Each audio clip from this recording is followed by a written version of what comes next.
Market లో invest చేసి మీ డబ్బులు డబుల్ చేసుకోవాలనుకుంటున్నారా? సుందరరామిరెడ్డి గారి లైవ్ సెమినార్ కి అటెండ్ అవ్వండి.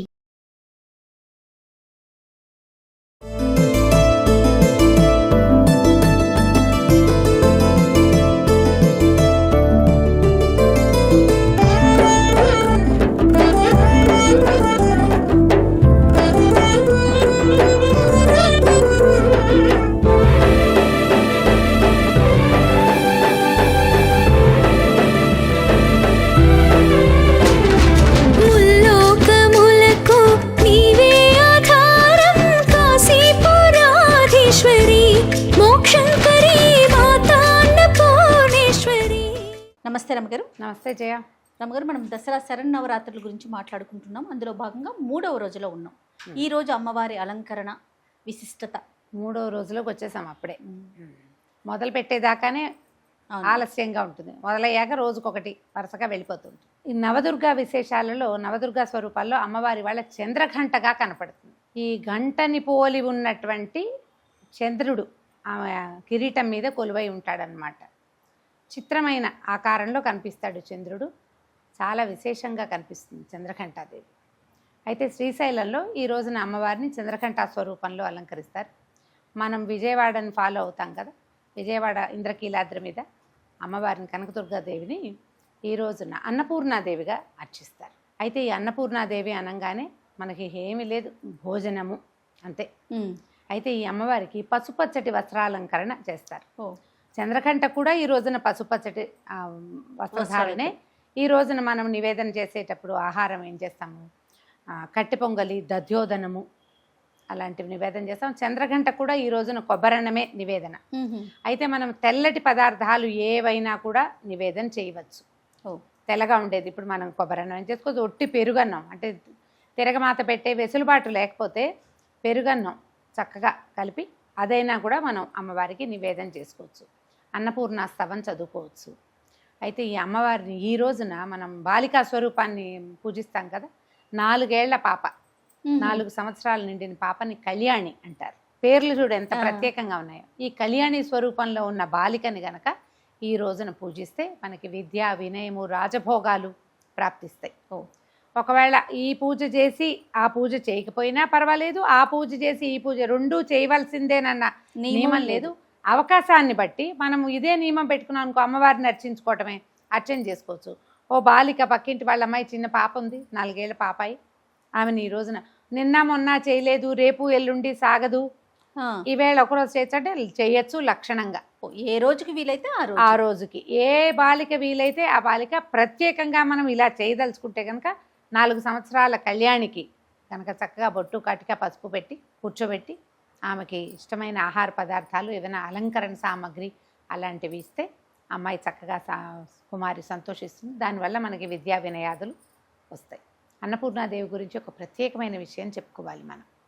ఒకప్పుడట వ్యాస భగవానుడు కాశీనగరానికి వెళ్ళాడు. వ్యాస భగవానుడు అంటే ఎంత ప్రత్యేకమైన వ్యక్తి. అవునండి. విష్ణువు యొక్క నానావిధ అవతారాలలో ఒక అంశావతారమే వ్యాసుడు. మనం చెప్పుకున్నాం కదా వ్యాసుల వారి గురించి. ఈయన అష్టాదశ పురాణాలు రాశాడు. పిండీకృతగా ఏకీకృతంగా ఉన్నటువంటి వేదాన్ని 4 భాగాలుగా విభజించాడు. పరమాద్భుతమైన చరిత్ర కలిగిన వాడు. కానీ సంయమనం ఉన్నవాడు అవునా కాదా అని పరీక్షించడానికి పరమేశ్వరుడు వ్యాసుల వారికి అన్నం పుట్టనివ్వలేదు కాశీనగరంలో. భిక్ష కావాలి, మధ్యాహ్నపు వేళకి భిక్షగా ఆయన ఎంత ప్రయత్నించినా అన్నం లభించల. ఆహారం లేక సాయంత్రం అయ్యేసరికల్లా క్రోధం వచ్చేసి, ఇది కాశీనగరం ఏమిటి, భూకైలాసం కదా, అవును, భూమి మీద ఉన్నటువంటి కైలాసం, పరమేశ్వరుడు కొలువై ఉండే చోటు. అలాంటి చోట వ్యాసుణ్ణి నాకే అన్నం దొరక్కపోతే అని ఆయన కాశీనే శపించపూనుకున్నాడట. అప్పుడు అమ్మవారు ఒక పెద్ద ముత్తైదు స్వరూపంలో ఆయన కనపడి, రా అన్నం తిందుగానని తీసుకెళ్ళి ఆయనకి భోజనం పెట్టి 10,000 మందికి ఏకబిగిన భోజనం పెట్టిందిట ఆవిడ ఆ సమయంలో. ఆ స్వరూపమే అన్నపూర్ణగా తెలుసుకున్నారు. మన భగవంతుడు, మన పరమేశ్వరుడు సృష్టిస్తాడు ప్రపంచాన్ని, అంతా తయారు చేస్తాడు. వీళ్ళందరికీ అన్నం పెట్టే బాధ్యత అమ్మదే. ఈ అన్నపూర్ణ స్వరూపంలో ప్రతి చోట మనకి కనపడుతుంది. ఎక్కడ అన్నం పెట్టబడుతుందో అక్కడ అన్నపూర్ణ ఉన్నట్టే. ఇది ప్రత్యేకంగా ఇలా పూజ చేసినప్పుడే అని అనుకోవద్దు. దానం అన్నం ఎవరికైనా ఇవ్వబడుతోంది అంటే అన్నపూర్ణ ఉన్నట్టు. నీకు ఈ భోజన ఇవి చేస్తారు కదా సత్రాలు, అన్న సత్రాలలో అక్కడ అన్నపూర్ణ విగ్రహం, అన్నపూర్ణ పూజ ఉంటుంది. ఒక గరిట చేత్తో పుచ్చుకున్న స్వరూపం కనిపిస్తుంది. కాశీ వెళ్ళిన వాళ్ళంతా ఒక చిన్న ప్రతిమనైనా తెచ్చుకుంటారు. ఈ అన్నపూర్ణ ఎలాంటి విశేషం అంటే, మనం ఏదైనా వంట చేసేటప్పుడు అన్నపూర్ణే సదాపూర్ణే శంకర ప్రాణవల్లభే జ్ఞాన వైరాగ్య సిద్ధ్యర్థం భిక్షాందేహి చ పార్వతి. ఈ శ్లోకం చెప్పుకుంటూ కనుక వంట చేస్తే వంట రుచిగా కుదురుతుంది. అదొకటే కాదు, మనం ఎంతమంది వచ్చినా ఆ అన్నం సరిపోతుంది. వాళ్ళని బట్టి ఈ వంట కుదురుతుంది. ఈ శ్లోకం రోజువారీ చదువుకోవాలి, నేర్చుకోవాలి అని చెప్తారు. ఈ రోజున మనం అన్నపూర్ణ స్వరూపాన్ని పూజిస్తాం. పసుపచ్చటివి తెల్లటి వస్త్రాలు ఒక్కొక్క చోట కనపడతాయి. విజయవాడ వాళ్ళు మనకి పసుపచ్చటి వస్త్రాన్ని అలంకరిస్తారు. మనం ఎవరికైనా ముత్తైదువుకి ఇచ్చేటప్పుడు కూడా పసుపచ్చని గాజులు, పసుపచ్చటి వస్త్రము అలాంటివి సమర్పణ చేస్తే మంచిది. చేమంతి పూలతో అర్చన చాలా విశేషమని చెప్తారు. మన అవకాశాన్ని బట్టి చేయాలి. అయితే ఏంటంటే ఇప్పుడు మనం దుర్గా స్వరూపాలన్నింటినీ కొలుచుకుంటామా? అవునండి. ఈ స్వరూపంలో ఈమె అన్నపూర్ణ అంటే ఆహారం ఇవ్వటమే ఆమె యొక్క ప్రధానమైన కర్తవ్యంగా భావించి ఉంటుంది ఆమె. అదే ఇప్పుడు ఒక రోజున పూజ చేసి మానేస్తే ఎట్లా? అవును, ఆమె లక్షణాన్ని మనం కూడా కొంత నేర్చుకోవాలి కదా. ఈ మొత్తం ఈ దుర్గా స్వరూపాలన్నీ కూడా అదే చెప్తున్నాయి మనకి.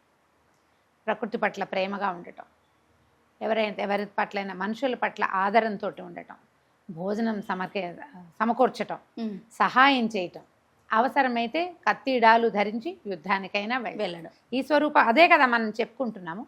కాబట్టి ఈ అన్నపూర్ణ స్వరూపాన్ని పూజించి సంవత్సరంలో ఎవరు వచ్చినా అతిథి అభ్యాగతుల్ని కాదనకండి.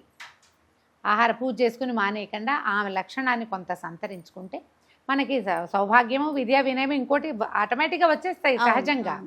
మనం ఇస్తూ ఉంటే వస్తుంది కదా ఎప్పుడు కూడా. ఖచ్చితంగా అండి. అందుకని అన్నదానం చేయటము, మన ఇంటికి ఎవరైనా వస్తే భోజనం పెట్టడము విసుగు లేకుండా, అది ప్రధానం. ఈ ఆలోచనతోటి మనం అమ్మవారిని అర్చించుకోవచ్చు. అన్నపూర్ణాష్టకం చాలా విశేషంగా ఉంటుంది. అన్నపూర్ణాష్టకం చదువుకోవచ్చు. అన్నపూర్ణ అష్టోత్తరం కూడా లభిస్తుంది. చక్కగా ఒక చిటికెడు కుంకుమ తీసుకోవటం, అన్నపూర్ణాదేవి అష్టోత్తరం చదువుకుని కుంకుమను సమర్పించి పూజా విధానాన్ని పరిసమాప్తం చేసుకోవచ్చు. ఉదయమైన సాయంకాలమైన మీ వీలుని బట్టి పూజించుకోవచ్చు. ఓకే. తర్వాత ఇన్ని అవతారాలు ఉన్నాయి కదా రమ్మగారు. ఇప్పుడు నవరాత్రుల్లో నవ అవతారాలను వేస్తూ ఉంటాము. రకరకాల విధానాల్లో రకరకాల పద్ధతుల్లో తల్లిని కొలుస్తూ ఉంటాం, రకరకాల ఆకారాల్లో కూడా. ప్రధానంగా మనము కొలవాల్సిన ఆకారం, పూజించాల్సిన రూపం అట్లా ఏదన్నా ఉంటుందంటారా? లలితా పరమేశ్వరే, లలితా పరదేవతనే మనం పూజిస్తాం. ఆయా సమయాన్ని బట్టి ఆమె స్వరూపం మార్చుకుంటుంది. మనకి ప్రకృతి స్వరూపం మార్చుకోవటల్లా. అవును. ఋతువుకి మారిపోతుందా? ఈ ఋతువు ఇవాళ ఉంది, ఇవాళ చల్లగా వాన వస్తుంది, ఈ వానే ఉంటుందా? ఉండదు కదా. ఓ 2 నెలలు తిరిగేసరికి వర్ష ఋతువు పోతుంది. అవును. తర్వాత ఇంకోటి వస్తుంది, దాని తర్వాత ఇంకోటి. ఋతువులు మారతాయి, స్వరూపాలు మారతాయి, కాలం మారుతూ ఉంటుంది. అవును. అమ్మ కూడా ఆయా సందర్భాన్ని బట్టి తన స్వరూపాన్ని మార్చుకుంటూ ఉంటుంది. అవసరాన్ని బట్టి నీకు అన్నం కావాల్సిన వేళ ఆవిడ అన్నపూర్ణ అవుతుంది. నీకు సహాయం కావాల్సినప్పుడు దుర్గ అవుతుంది. అంతే.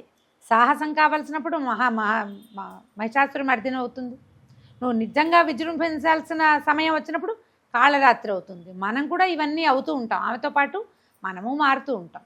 లలితా పరదేవతని పూజిస్తాం. పరదేవత ఏ స్వరూపంలో మనకు కనిపిస్తే ఆ స్వరూపం. ఓ చిన్న గుండ్రాయి, దానికి పసుపు రాశారు, బొట్టు పెట్టారు, గుండ్రాయి స్వరూపంలో పూజిస్తాం. గుమ్మానికి పసుపు రాసి బొట్టు పెట్టాం, గుమ్మం రూపంలో పూజిస్తాము.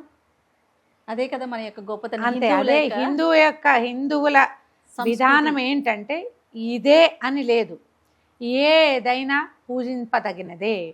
అంటే ఏ స్వరూపంలో అయినా భగవంతుడు సర్వాంతర్యామి. అమ్మ కూడా అన్ని జీవుల్లోనూ ఉంటుంది. ఆయా అవకాశాలు, సమయాలు, ఋతువుల్ని బట్టి, కాలాన్ని బట్టి పూజా విధానము మారుతుంది. కానీ పూజింపబడే దైవం పరదేవతే. రైట్ రమ్మ గారు. మరి 4వ రోజు అవతారం మరొక వీడియోలో మనం మాట్లాడుకుందాం. నమస్తే.